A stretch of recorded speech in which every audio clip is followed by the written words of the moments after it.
When I was a little boy, about 4 years old, I looked at my pregnant mother and had so many thoughts. Like, does mama ever get hungry?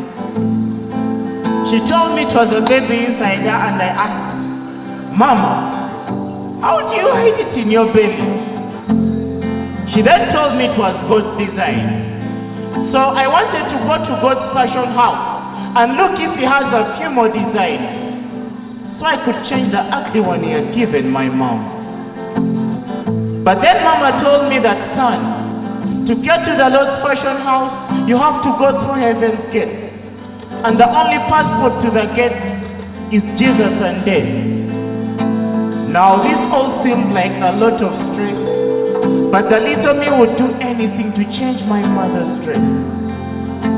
Later on, when I got to learn about the reproductive system, I realized that without sugar and honey, mommy and daddy enjoy sweet things. But you see, for the following 9 months, daddy remains the same. And yet every day, there is a baby growing inside my mother's womb. Every day she's either getting a bigger dress or a lot of stress, or both of them.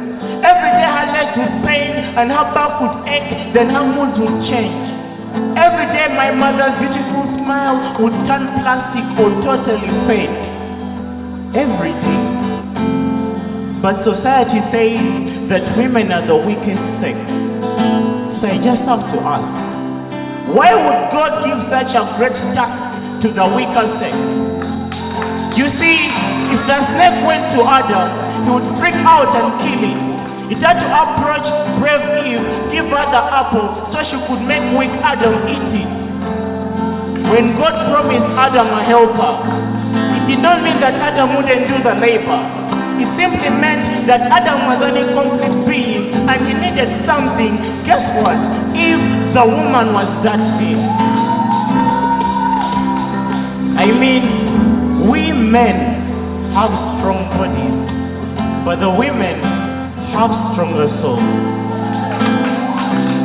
My mother told me that, Lus, when you grow up and start pushing out with a lady, be sure that you can stay until she pushes out a baby. Because if you don't, you'll be nothing. But if you stay, that woman will turn you into the best thing, a father.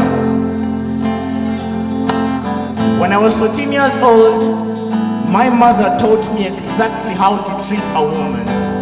She said, Lus, when you get a woman, listen to her. Listen to her the same way Kardashians listen to their gym instructors. The only time you should lay hands on your woman is when you're wiping tears off her face. She said, my son, when you get a woman, spare some days and hug her from the back. Not to feel her calves, but to block her from making contact with her bust. She said, son, when you get your woman, love her the way you wished your father had loved me. She said, son, when you get a woman, cut the wings off your man eagle so it doesn't fly, and make sure that you become a man.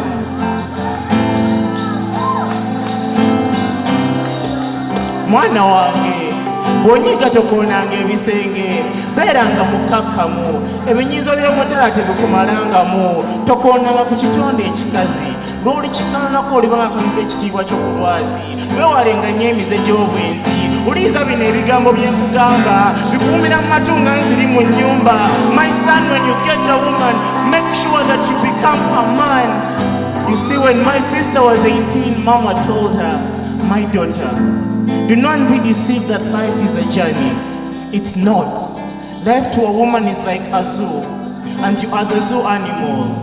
All these creatures you see around us men are the poachers. They come to kill your decence and innocence with honey cans, carrying cum shots in the middle of their loose pants. They come to pluck the horns of your womanhood. So please, keep safe distance and always remember that you belong in the zoo parks, but not in a man's six packs. She said, my daughter, mommy loves you, but Jesus saves you. So consider prayer. Decorate your heart with Bible scriptures, non-celebrity crushes. You see, Kenneth is hot, but hell is hotter. My daughter, those African curves on the sides of your thighs could mean a lot to your Instagram likes, but keep them in. It only helps you win respect and challenge sin. She said, my daughter, when you make 25, marriage will be your coolest dream. But when you get into that kitchen, the smoke will suffocate your dream. Young girl, Telemundo love is a lie. In reality, lying in the same bed with a man could be worse than 1,000 ways to die. She said, my daughter, as you love yourself, love your neighbor too. But never love your neighbor's man. Be a woman with pride. Keep your legs less wide. Mark your body priceless. Do not play men. Do not play men. Do not play men. Play hard to get. It's the only game of life that you'll never regret. She said, my daughter, before you get into marriage, do not let your heart and virginity get broken by random men. That will be a double loss. That will be a disgrace for our clan. So before you get naked for any man, seek some research, find out his plan. She said, my daughter, when you finally get a man, remind him that you come from a long line of irresistible creatures. Remind him that you come from a long line of unforgettable goddesses. Remind him that you only live once, that you only live once, that you only live once.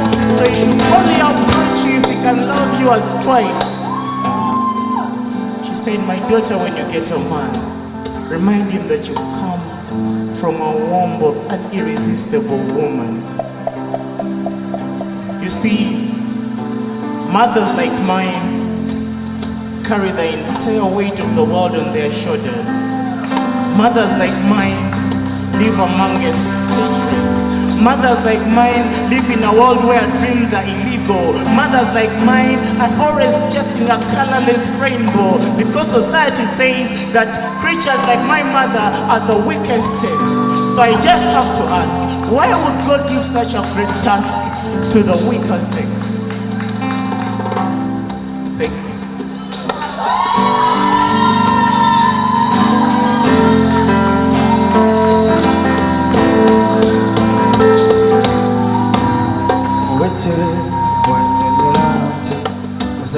Musajja soza banne kirooto kyantiisa mutaayi mu bungo mpunga byoya taata zzaayo omutwalo bika omukwano gwaggwawo ogw'amafaanali gwe bandaga ennyo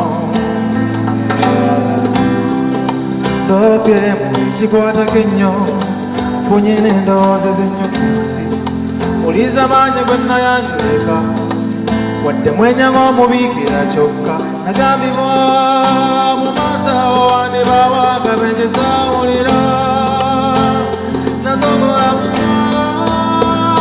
gatimbutuna nga bwe nekisa butuna